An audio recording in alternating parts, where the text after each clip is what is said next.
Hello students, मैं अनुराग शर्मा। मैंने पिछले सेशन में प्रत्यावर्ती धारा का पार्ट 2 देखा हुआ था। आज मैं प्रत्यावर्ती धारा का पार्ट 3 लेकर आपके सामने प्रस्तुत हो रहा हूँ। तो वीडियो स्टार्ट करने से पहले मैं आपसे रिक्वेस्ट करूँगा, अगर आपको वीडियो पसंद आता प्लीज़ आप ज़रूर इसे लाइक करिएगा और दोस्तों को शेयर कर देंगे। वीडियो को सब्सक्राइब ज़रूर कर लीजिएगा जिन लोगों ने अभी तक नहीं किया हुआ है। और आपसे एक रिक्वेस्ट और होगी कि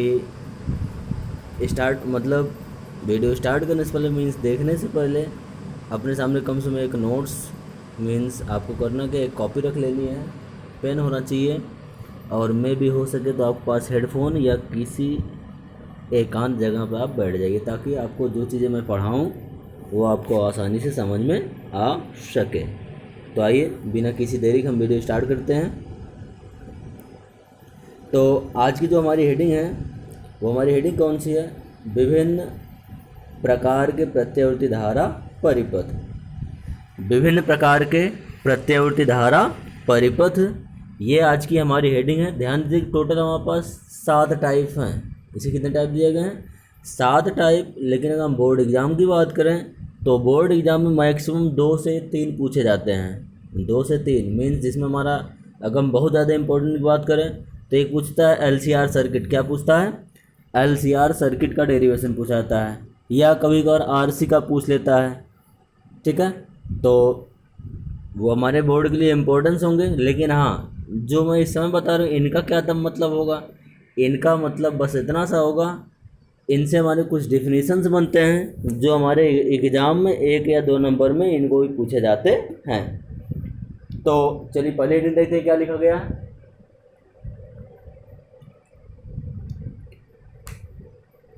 जब परिपथ में केवल शुद्ध प्रतिरोध कैपिटल R है। हमारी हेडिंग क्या है? जब परिपथ में केवल शुद्ध प्रतिरोध कैपिटल R है।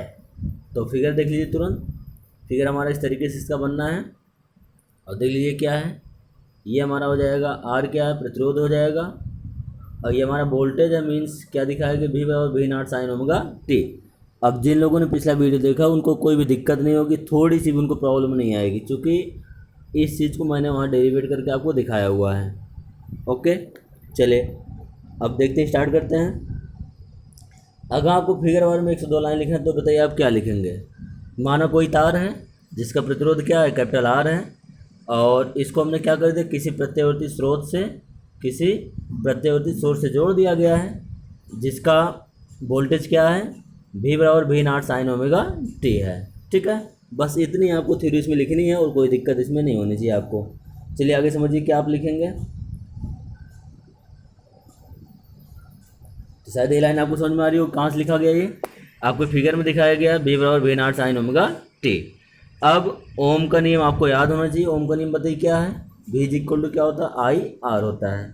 ओम का नियम क्या होता है? V = I/R होता है। मान लीजिए समीकरण नंबर ये क्या है? 1 है। क्या है? 1 है ये। तो बताइए आप करेंगे क्या?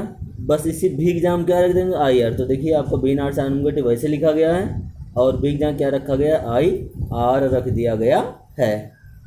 शायद यहाँ तक कोई भी आपको दिक्कत नहीं आनी चाहिए। आगे चलिए समझिए इस लाइन में। अब ध्यान दीजिए, R हम इधर छोड़ दे रहे हैं, सॉरी R नहीं, I को हम इधर रोक ले रहे हैं। अब बताइए यहाँ R जो मल्टीप्लाई मीन्स जो गुणा में पड़ा हुआ इधर कहाँ चला जाएगा? भाग में चला जाएगा। तो शायद ये लाइन में आपको समझ में आ चुकी होगी।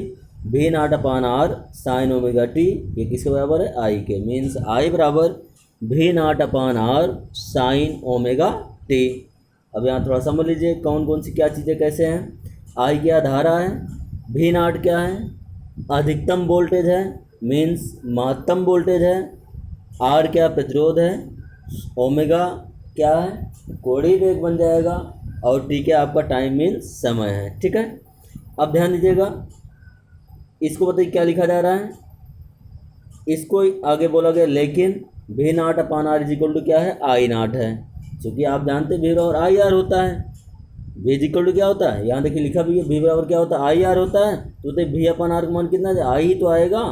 बस यहाँ देखिए अंतर क्या है, जहाँ वी नाट के गाड़ी यहाँ क्या लिखा गया है, आई नाट लिख दिया गया। Means V naught upon R is equal to I naught, जहाँ आई नाट क्या आपके सामने, आई नाट क्या धारा का शिखर मान या महत्तम मान है।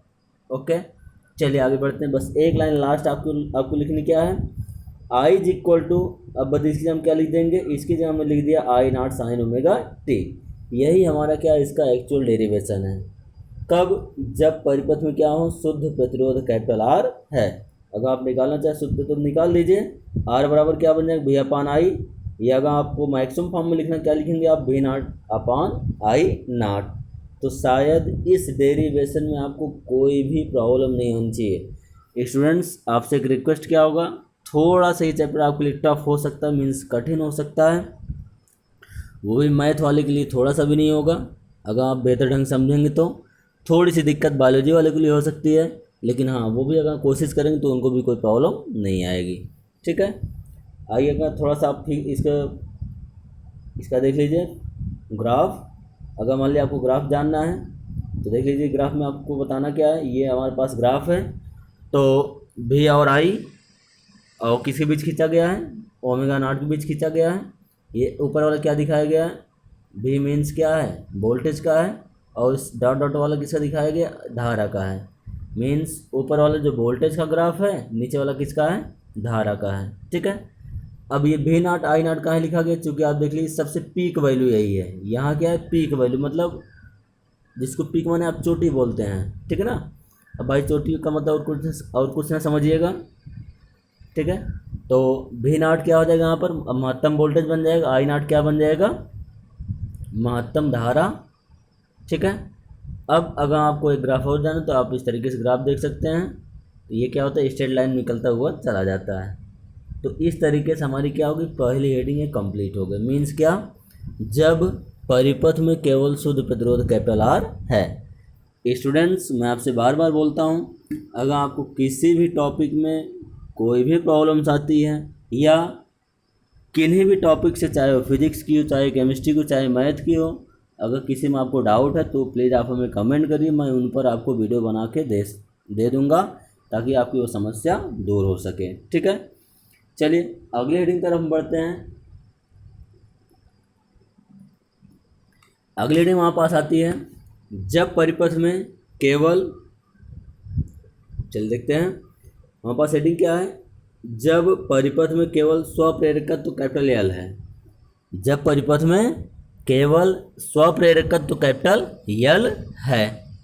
फिगर देखिए सेम वैसे रहेगा, जहाँ प्रतिरोधार्थ वहाँ क्या बन जाएगा, इंडक्टेंस। मीन्स प्रेरकत्व क्या हो जाएगा, एल हो जाएगा, प्रेरकत्व क्या बन जाएगा, एल। ठीक है, चलिए अगर आपको मान लीजिए एक दो लाइन लिखना है इसके बारे में, बताइए क्या लिखेंगे आप। अगर मान लीजिए आपको लिखना ही है, माना एल क्या है, स्वप्रेरकत्व की एक कुंडली जिसका ओमी प्रतिरोध क्या है, नगण्य है, और इनके बीच प्रत्यावर्ती वोल्टेज क्या है, वो क्या आपका बन जाएगा, वी बराबर V naught sine omega T. अब देखिए मैं इस चीज़ को फिर से स्टार्ट किया गया, वी बराबर V naught sine omega T. क्या किसी को कोई कन्फ्यूजन? अब ध्यान दीजिए मेरे पास फिगर में दो चीज़ें हैं, क्या क्या है, एक ये पड़ा हुआ मतलब वोल्टेज है, और एक क्या है, एल है, मीन्स प्रेरकत्व एल है। चलिए थोड़ा थोड़ा समझने की कोशिश करते हैं। हमको निकालना क्या है, नेट तात्कालिक विभवांतर। हमें क्या निकालना, नेट तात्कालिक विभवांतर। मेरे पास दो चीज़ें हैं, एक तो V naught sine omega T है। अब देखिए L D I upon D T, ये क्या चीज़ है, एल आपको पता है प्रेरकत्व है, D I upon D T क्या हो जाएगा, आई क्या है, धारा है, टी क्या है, समय है। मीन्स धारा में परिवर्तन, धारा में समय के साथ परिवर्तन। तो इन दोनों डिफरेंस जो होगा वह किसके इक्वल होगा, शून्य के बराबर होगा। तो शायद अब आपको इस लाइन में भी कोई समस्या नहीं आनी चाहिए। मीन्स अगर आपको निकालना क्या, नेट तात्कालिक विभवांतर, तो आप लिखोगे क्या, V naught sine omega T minus L D I upon D T is equal to 0। चलिए आगे बढ़ते हैं जल्दी जल्दी। तो बताइए अगली लाइन में क्या किया गया है, यहाँ माइनस था, इधर क्या कर प्लस बन जाएगा। Means L D I upon D T is equal to V naught sine omega T. क्या लिखा गया, L D I upon D T is equal to V naught sine omega T. बताइए अगली लाइन में क्या किया गया, अगली लाइन में किया गया यल जो आपको इधर गुणे में है इधर कहाँ चला जाएगा, भाग में चला जाएगा। तो शायद ये लाइन भी आपको समझ में आ रही हो, कोई समस्या आपको नहीं आ रही होगी। चलिए आगे बढ़ते हैं। अब क्या किया गया, डी टी जो इधर डिवाइड में है मीन्स भाग में पड़ा, उधर आप गुणे में बन जाएगा कि नहीं बन जाएगा। तो मीन्स हमारे पास आया क्या, D I is equal to V naught upon L sine omega T D T. अब हम क्या लिखेंगे अगली लाइन हमको लिखना है दोनों पक्षों का समाकलन लेने पर, दोनों पक्षों का समाकलन करने पर क्या लिखेंगे आप, दोनों पक्षों का समाकलन करने पर। मीन्स देखिए दोनों पक्षों को मात्र हमने क्या लिया, इंटीग्रेशन कर लिया हुआ है, ठीक है। चलिए आगे और आगे समझते हैं इसमें। अब देखिए बार बार मैं आपको बता रहा हूँ। अब बताइए इंटीग्रेशन ऑफ डी एक्स कितना होगा, एक्स हो जाएगा। इंटीग्रेशन ऑफ साइन थीटा कितना बन जाएगा, माइनस कॉस थीटा बन जाएगा। बन जाए कि नहीं बन जाएगा। मीन्स 1 का समाकलन क्या होता है, एक्स होता है। साइन थीटा का समाकलन क्या बनता है, माइनस कॉस थीटा बनता है, ठीक है। ओके चलिए आगे समझिए। तो डी आई जहाँ क्या बन जाएगा हमारा, आई बन जाएगा। और भी नॉट अपॉन एल आपको वैसे लिखा गया है। साइन थीटा का समाकलन क्या होता है, माइनस कॉस थीटा। और थीटा जो मेरे पास कौन, ओमेगा टी है। थीटा कितना हमारे पास है, ओमेगा टी। इसका आप री अवकलन करना है, आपको क्या करना है, री अवकलन, वो भी कहाँ, बेस में, मीन्स नीचे आपको करना है। अब तो ओमेगा आपका बाहर रह जाएगा, जैसे यक्स का अवकलन 1 बनता है वैसे टी का अवकलन कितना बन जाएगा, 1 बन जाएगा। इसलिए यहाँ क्या लिखा कि मात्र ओमेगा लिख दिया गया है। क्या किसी को इस लाइन में कोई समस्या है। चलिए अगर ना हो तो भाई हम आगे बढ़ सकते हैं। चलिए समझते हैं। बताइए अगले में क्या किया गया है, आई बराबर भी नॉट अपान, ध्यान दीजिए ये वाला ओमेगा हमने बाहर ले लिया हुआ, मीन्स भी नॉट अपान ओमेगा यल।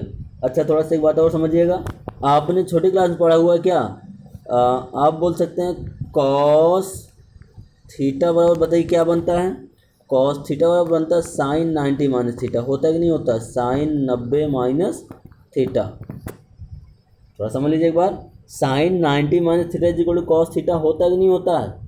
तो वही चीज़ लिखा के बस देखिए थोड़ा सा एक चीज़ दिमाग लगाइए। अगर मान लीजिए यहाँ हमारे पास माइनस है और यहाँ भी हम क्या कर लें, माइनस कर लें, तो क्या अगर माइनस अंदर को हम शिफ्ट कर लें तो थीटा वाला हमारा पॉजिटिव बन जाएगा कि नहीं बन जाएगा। मीन्स 90 जो हमारा प्लस में था वो माइनस में हो जाएगा, और जो थीटा हमारा माइनस में किस में बन जाएगा, प्लस में बन जाएगा, ठीक है। अब देखिए वही चीज़ यहाँ लिखा गया है। तो लिखा क्या गया, आई बराबर भी नॉट अपान ओमेगा एल। अब यहाँ क्या लिख दिया गया, वैसे साइन 90 माइनस थीटा होनी चाहिए। ध्यान दीजिए 90 को हम क्या लिखते हैं, पाई/2 करते हैं। 90 को हम क्या लिखते हैं, पाई/2, ठीक है। आपने पढ़ा होगा मैथ में कि डिग्री को रेडियन बदलना हो तो हम क्या करते हैं, किससे गुणा करते हैं, डिग्री को रेडियन में बदलना हो पाई/180 से गुणा किया जाता है, ठीक है। तो शायद इस लाइन में आपको कोई समस्या नहीं होनी चाहिए। अब ध्यान दीजिएगा, अब क्या किया गया, जैसे हमने पिछले वाले में देखा था, यहाँ इसको बदला जा रहा है। क्या लिख दिया गया, आई बराबर I naught sine omega T minus पाई/2, जहाँ I naught is equal to omega L, sorry भी नॉट अपान ओमेगा एल पड़ा हुआ है।